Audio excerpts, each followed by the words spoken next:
반갑습니다. 자, 이번에는 문제 해결을 위한 알고리즘은 어떻게 설계할까에서부터 어떤 알고리즘이 더 효율적일까 라는 부분에 대해서 살펴보도록 하겠습니다. 자, 일단 알고리즘의 이해. 여러분들은 책이 몇 페이지일까요? 여러분 107페이지가 되겠습니다. 107페이지부터 지금 진행이 어디까지? 119페이지까지 설명을 하도록 하겠습니다. 첫 번째, 알고리즘이라는 용어 여러분들이 꼭 알고 넘어가야겠습니다. 알고리즘은 무엇이냐? 문제를 해결하기 위한 구체적인 방법과 절차를 우리는 알고리즘이라고 부릅니다. 그래서 알고리즘이 이런 구체적이면서도 명확하게 표현되어야 한다라는 거고요. 이 알고리즘을 쉽게 얘기하면 어떤 해법이라고 할 수 있어요. 어떤 문제가 있으면 그 문제를 해결하기 위한 방법이나 절차, 이거를 뭐라고 한다? 알고리즘이라고 한다라는 용어 꼭 알아두시기 바랍니다. 그래서 어떤 부품을 조립하는 조립 로봇이 있는데 그 과정이 어떻게 되는 거죠? 순차적으로 이렇게 처리하는 절차와 방법을 기술한 걸 뭐라고 한다? 우리는 자동차 부품 조립 알고리즘이라고 한다라는 얘기죠. 자, 알고리즘에는 조건이 5가지 조건이 있습니다. 책에는 지금 나와 있지 않지만 중요한 용어이기 때문에 알고리즘 조건 5가지 꼭 외우시기 바랍니다. 알고리즘이라고 할 수 있으면 입력, 출력, 유한성, 명료성, 수행 가능성이 있어야 된다. 이 5가지 조건을 갖추고 있어야 우리는 알고리즘이라고 할 수가 있다라는 얘기예요. 자, 입력을 한번 보게 되면요. 뭔가 들어가는 게 있어야 된다는 얘기죠. 자, 근데 여기에서는 0개 이상의 입력이 있어야 한다. 즉, 입력은 반드시 있어야 하는 것이 아니다라는 것. 필수 요소는 아니지만 입력이 우리가 알고리즘 조건에 해당되는 거고요. 자, 출력을 보게 되면요. 출력은 항상 1개 이상 어떤 거라도 무조건 하나 이상의 출력이 있어야 한다라는 거 중요합니다. 자, 그 다음에 유한성. 어떤 알고리즘은 반드시 끝이 나야 된다는 얘기예요. 어떤 해법이 있는데 그 해법이 무한정 시간을 준다고 해도 해법이 답이 나오지 않는다라고 하면 그것은 알고리즘이라고 할 수가 없겠죠. 그래서 반드시 종료되어야 한다. 그게 바로 유한성입니다. 자, 명료성. 이거 문제의 해법이 명료해야 된다라는 거죠. 애매모호하면 안 된다라는 거예요. 야, 너 저거 가져와 라고 할 때 저것이 무엇인지 명료하지가 않죠. 애매모호함이 없어야 된다라는 얘기고요. 마지막으로 수행 가능성. 모든 명령은 실행이 가능해야 되는 거예요. 컴퓨터로 처리돼야 하는 것은 컴퓨터 안에서 처리할 수 있는 명령어가 들어가야 된다는 얘기죠. 근데 컴퓨터가 처리할 수 없는 것 같은 거 가지고 너는 어떤 냄새가 나니 어떤 맛이 나니 라고 하는 걸 물어보는 것은 수행 가능하지가 않는다라는 거죠. 물론 맛을 맡고 그 다음에 냄새를 맡고 맛을 느끼는 것 같은 경우는 앞으로의 컴퓨터에서 나올 수도 있겠지만 현재의 컴퓨터에서는 수행 가능하지가 않죠. 자, 그래서 알고리즘의 조건, 입력, 출력, 유한성, 명료성, 수행 가능성이 있어야 우리가 알고리즘이라고 한다. 입력은 반드시 있어야 하는 것이 아니지만 출력은 꼭 있어야 한다라는 그런 조건을 가지고 있는 알고리즘. 알고리즘은 무엇이다? 문제를 해결하기 위한 구체적인 방법과 절차를 알고리즘이라고 한다라는 거 꼭 알고 넘어갈 수 있도록 하시고요. 자, 다음 알고리즘이 있어요. 문제 해결하는 방법, 비법이 있어요. 그거를 즉 레시피가 있습니다. 어떤 음식을 요리할 때 레시피가 있는데 그 레시피를 어떻게 표현을 할 것인지, 글로 표현할 것인지, 그림으로 표현할 것인지 여러 가지 방법의 표현 방법이 있겠죠. 자, 여기 알고리즘 표현 방법, 일반적으로 컴퓨터의 알고리즘 표현 방법은 자, 자연어가 여기 빠져 있는데 자연어, 순서도, 의사코드, 프로그래밍 언어가 있습니다. 그래서 여러분들도 표현하는 방법 지금 나와 있는 게 107페이지 지금 살펴보고 있는데요. 자연어는 지금 위에서 선생님이 쓰진 않았는데 자연어 어떤 부분 우리가 사용하고 있는 언어를 사용해서 표현하는 거예요. 자, 15를 A에 저장한다 이런 식으로 말로 써주는 거죠. 그게 자연어 표기 방법이고요. 자, 순서도는 미리 약속된 도형과 흐름선을 사용해서 알고리즘을 표현하는 방법을 순서도라고 합니다. 밑에 보게 되면 순서도 기호가 있어요. 시작과 끝 기호, 이 기호 꼭 알고 꼭 외우시기 바랍니다. 시작과 끝, 그 다음에 처리는 직사각형 안에 A를 A에 10을 저장해라 라고 하는 명령 하게 되면 그것을 처리한다라는 얘기죠. 자, 비교 판단, A가 10보다 크니 라고 하는 조건이 있으면 그 조건을 판단하는 기준이 마름모로 표현이 되는 거고요. 흐름, 이걸 처리한 다음에 제어의 흐름을 알려주는 흐름선입니다. 자, 그 다음에 어떤 거를 프린터로 출력을 하고 싶을 때 출력하는 기호가 이런 기호를 사용해서 순서도를 사용하는 거고요. 자, 순서도 표기 예시를 보게 되면 시작과 끝은 기호가 같죠. 자, 그래서 어떤 A, B를 입력해서 야, B가 A보다 크니? 라고 했을 때 이해로 하게 되면 이 흐름선을 따라서 처리를 하고요. 이게 직사각형이 처리죠. 자, 올라가서 그 반복을 하고 있다가 아니요가 되게 되면 이쪽으로 흐름이 바뀌는 거죠. 판단이죠.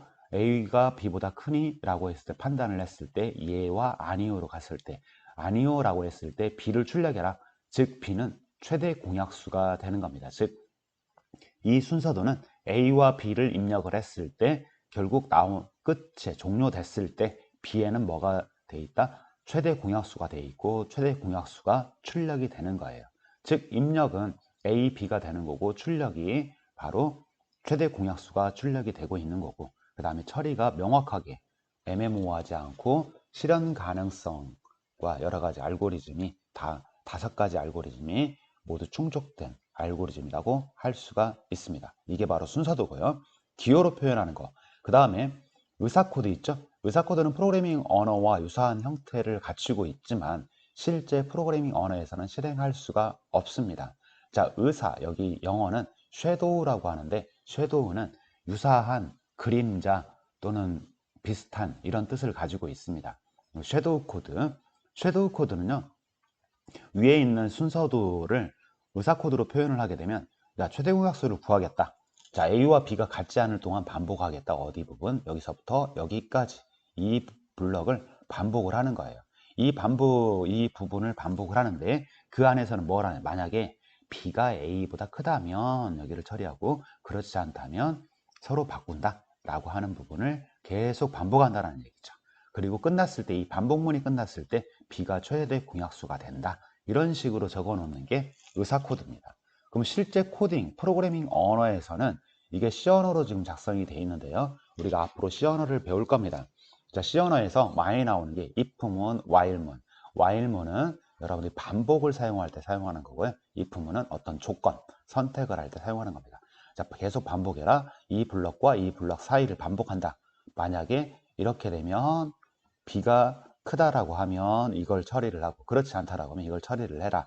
이걸 계속 반복하다가 이 조건에 만족을 하지 않으면 while 안에 있는 이 조건에 만족을 하지 않으면 빠져나와서 A 값을 반환을 하게 되는 거죠. 그러면 A 값이 바로 최대 공약수가 되는 이런 식으로 처리할 수 있는 표기 방법입니다. 자, 위에서 다시 한번 살펴보게 되면요. 알고리즘을 표현하는 방법이 자연어, 순서도, 의사 코드, 프로그래밍 언어 네 가지로 표현하는 방법이 있다라는 얘기죠. 자, 알고리즘 기본 구조는 세 가지 구조밖에 없습니다. 자, 순차 구조가 있고요. 선택 구조, 그 다음에 반복 구조. 세 가지 구조가 있는데요. 자, 순차 구조를 보게 되면 위에서부터 아래로 내려오는 구조예요. 순차 구조. 그래서 위쪽부터 아래쪽까지 천천히 순차적으로 처리되는 구조를 얘기하는 거고요. 선택 구조. 이 선택 구조에서 예, 아니요에 따라 가지고 처리가 되는 거죠. 그래서 여기도 역시 위에서 아래로 처리되는 방식이 되겠죠. 자, 근데 여기 같은 경우는 지금 반복문 같은 경우는 밑에서 내려오다가 다시 올라가고 있죠. 그래서 어떤 부분을 처리를 할 때 반복되는 구조를 가지고 있습니다. 그래서 모든 프로그램, 지금까지 되게 복잡한 프로그램이라고 하더라도 이 세 가지 구조로 처리가 되고 있습니다. 순차, 선택, 반복 구조. 그래서 선택 구조는 C 언어에서는 if문, 반복 구조에서는 while이나 for문을 이용해서 처리가 되고 있어서 보통 if와 for문을 이용하면 모든 프로그램, 모든 문제를 해결할 수 있다라고 할 수 있는 아주 논리적인 문법이 구조가 바로 이 프로그래밍 언어가 될 수가 있습니다. 자, 순차 구조, 위에서부터 밑으로 처리되는 구조, 1부터 5까지 합을 구하는 순차 구조가 되겠고요. 1부터 5까지 합을 구하는데 좀 더 반복 구조를 사용하는 거죠. 똑같은 부분이 계속 반복이 되는 거죠. 이게 똑같은 명령어가 반복이 되니까 이걸 반복 구조를 이용해서 좀 더 간소화시키고 구조화시킨다라고 할 수가 있습니다. 자, 최대 공약수 알고리즘, 최대 공약수 알고리즘을 순서대로 지금 표현을 하고 있는 거예요. 그래서 이 최대 공약수 구하는 알고리즘, 해법도 여러 가지 많은 방법이 있죠. 그래서 이걸 표로 한번 작성을 해보고 각 단계마다 어떤 값의 변화를 지금 보고 있고, 나중에 종료가 됐을 때, 즉 A와 A가 4고 B가 28일 때 결국 나왔을 이 최대 공약수가 뭐가 되느냐, 4가 된다라고 하는 결과값을 내고 있습니다. 자, 알고리즘을 처리하는 과정을 한번 보게 되면요, 먼저 문제가 있으면 문제 해결하는 방법을 우리가 알아야 되겠죠. 그 해결하는 방법을 연구를 하고 그 연구한 결과에 따라 가지고 해법이 나오는 거죠. 즉 알고리즘이 나오는 겁니다. 여기까지가 기계가 따라올 수 없는 거예요. 아무리 기계가 발달한다고 하더라도 아직까지는 사람이 더 잘할 수 있는 분야가 바로 이 분야가 되는 거고, 이 알고리즘이 나왔다라고 하게 되면 그 다음에 프로그래머가 코딩을 하게 됩니다. 코딩을 하게 되면 컴퓨터가 그 프로그램 코딩에 따라 가지고 실행을 시켜주는 건데, 이 컴퓨터는 실행 속도가 엄청나게 빠르죠. 그래서 이 실행 속도는 사람이 따라갈 수가 없는 거고, 컴퓨터가 되게 빠른 처리에 의해서 어떤 결과값을 출력시키는 단계가 이렇게 처리가 되는 과정을 한번 살펴봤습니다. 자, 알고리즘을 설계하는 방법, 알고리즘, 어떤 문제의 해법을 우리가 구상을 하는 거죠. 구상을 할 때 여러 가지 방법에 여기 추론하기나 뭐 어떤 규칙성 찾기, 거꾸로 생각하기 등 여러 가지 방법이 있어요. 규칙성 찾기, 문제를 추론하는 방법, 거꾸로 생각하는 거.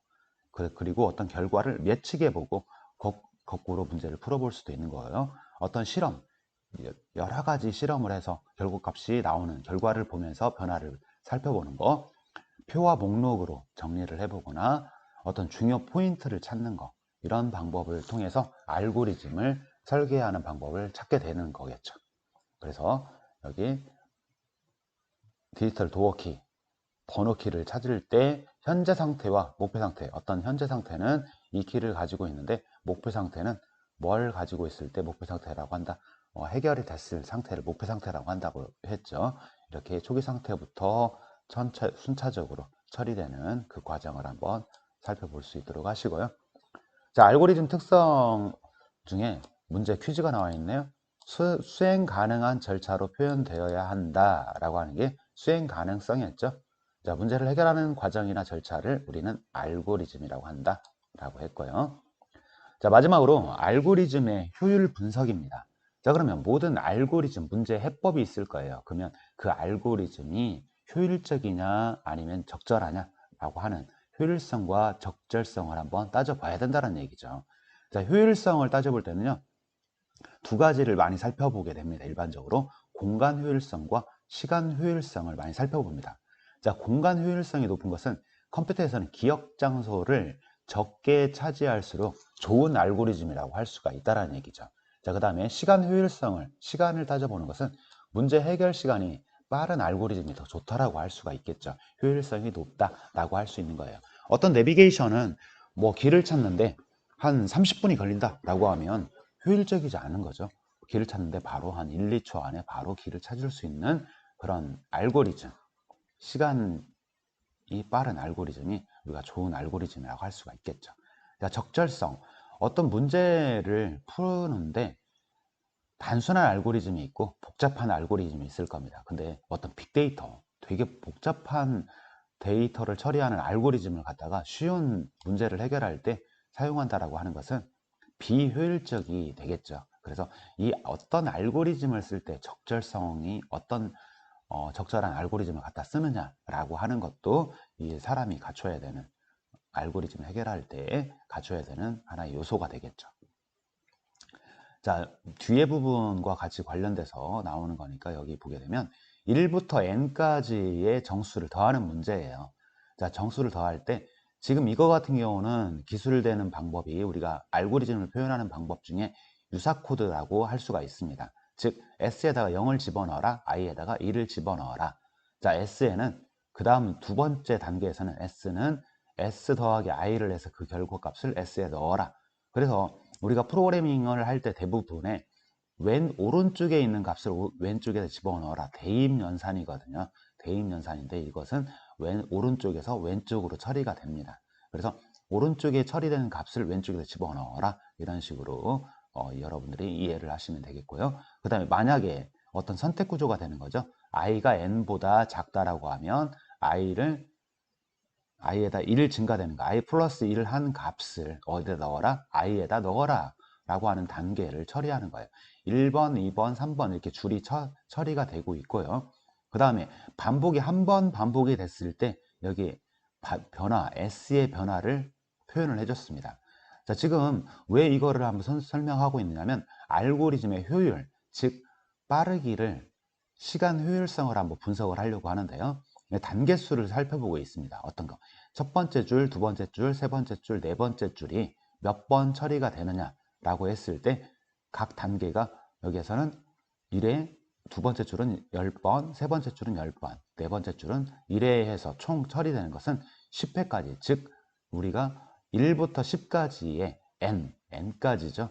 1부터 n까지의 정수를 구하는데 n이 10이라고 했을 때 10까지의 합을 구할 때 총 이 줄들이 총 몇 번 반복되느냐? 22회 반복됐다. 명령어가 그만큼 처리가 됐다라는 얘기인데, 그럼 다른 방법으로 한번 처리를 해보게 되면요, 알고리즘 2가 있습니다. 이 알고리즘으로 처리를 하게 되면요, 가우스 함수를 사용하고 있는데요. 자, 이 부분은 설명하다 보면 길어지니까 간단하게 넘어가겠습니다. 이걸 처리를 하게 되면 단계수만 한번 살펴보도록 할게요. 단계수가 첫 번째 줄, 두 번째 줄, 세 번째 줄, 네 번째 줄에 따라 가지고 이렇게 그 단계가 아주 간단하게 처리가 됩니다. 그래서 총 9회가 처리가 되는 거죠. 위에서는 총 몇 번 처리가 됐죠? 22회 처리를 해야 되는 거니까. 그러면 처리돼야 되는 명령어 단계수가 많아지면 많아질수록 시간이 오래 걸리겠죠. 그래서 알고리즘 1과 알고리즘 2를 비교했을 때 알고리즘 2가 시간적인 효율성을 분석했을 때 훨씬 더 효율적이다 라고 할 수 있다 라는 얘기입니다. 자, 알고리즘 효율을 한번 비교를 해보게 되면요, 자, n이 즉 1부터 10까지 더할 때는 얘는 총 22번의 명령어를 단계를 거쳐야 되는 건데, 만약에 1000만, 10만 번, 10만까지의 덧셈을 하려고 할 때는 이렇게 많은 처리 과정을 거친다라는 얘기겠죠. 근데 알고리즘 2 같은 경우는 되게 이 n 값이 1부터 10까지 더하나 1부터 10만까지 더하나 그 단계수를 분석을 해보면 별 단계 증가가 되게 단순해지고 있죠. 이것보다는 이 단계를 많이 거치는 것보다는 훨씬 더 효율적으로 처리되고 있다. 즉 알고리즘 1보다는 알고리즘 2가 더 효율적이다 라고 할 때 이렇게 분석을 할 때 사용할 수 있는 거예요. 어떤 단계수가 어떻게 처리되느냐 라는 걸로 분석이 가능하다라는 얘기입니다. 그래프로 한번 보게 되면 여러분들은 책에 있는 답을 지금 선생님이 미리 보여주고 있는 거예요. 그래서 몇 페이지냐면요, 선생님이 책을 펴고 있는데 그 페이지를 못 찾고 있습니다. 기본적인 구조, 그 다음에 처리됐을 때에 쭉쭉 넘어가고 있어요. 효율성을 분석을 하고 있는데요, 여러분들 119페이지입니다. 알고리즘을 분석할 때 1번 알고리즘 같은 경우는 그 1부터 1000만, 10만까지 더할 때는 이렇게 그 단계수가 엄청나게 기하급수적으로 증가되고 있죠. 자, 근데 알고리즘 2 같은 경우는 10만까지 구한다고 하더라도 그 단계수가 40 이하에서 머무르고 있죠. 그래서 알고리즘 2가 알고리즘 1보다 훨씬 더 효율적이다 라고 얘기할 수가 있다라는 얘기예요. 자, 좋은 알고리즘의 조건을 살펴보게 되면 정확해야 되겠죠. 그 다음에 처리 속도가 빨라야 되겠고, 기억 장소의 사용량이 적어야 된다라는 거고, 이왕이면 복잡한 것보다는 단순하게 이렇게 돼 있어야 된다는 거, 그 다음에 적절하느냐라고 하는 부분, 이런 부분을 살펴봐서 이 알고리즘이 좋은 알고리즘이다, 좋지 않은 알고리즘이다 라고 살펴볼 수 있다라는 얘기입니다. 자, 마지막으로 퀴즈를 한번 풀어보도록 할까요? 자, 알고리즘 효율성을 분석하는 과정으로 옳은 것은, 우리가 여기에서 얘기하는 것은 시간 분석입니다. 시간 분석. 어떻게 보면 얼마만큼 이게 효율적이냐라고 분석을 할 때, 일반적으로 분석을 할 때는 알고리즘의 단계수를 비교를 해서 한다라는 얘기입니다. 다음으로 가보게 되면 이제 프로그래밍 개발 환경입니다. 다음 시간에는 프로그래밍, 실제 저희가 앞부분에 선생님이 좀 많이 생략을 하고 넘어간 부분은 왜 그러냐면 이 프로그래밍 언어, C 언어를 배우기 위해서 많이 생략하고 넘어갔습니다. 다음 시간에는 프로그래밍 개발 환경, C 언어를 이용해서 간단하게 코딩하는 걸 실제로 설명을 해 나갈 겁니다. 이 다음에 하는 것부터 가장 중요하니까 이 부분부터는 정확하게 좀 설명을 잘 듣고 안내를 받고 해결할 수 있도록 하시기 바랍니다. 자, 이상 마치겠습니다.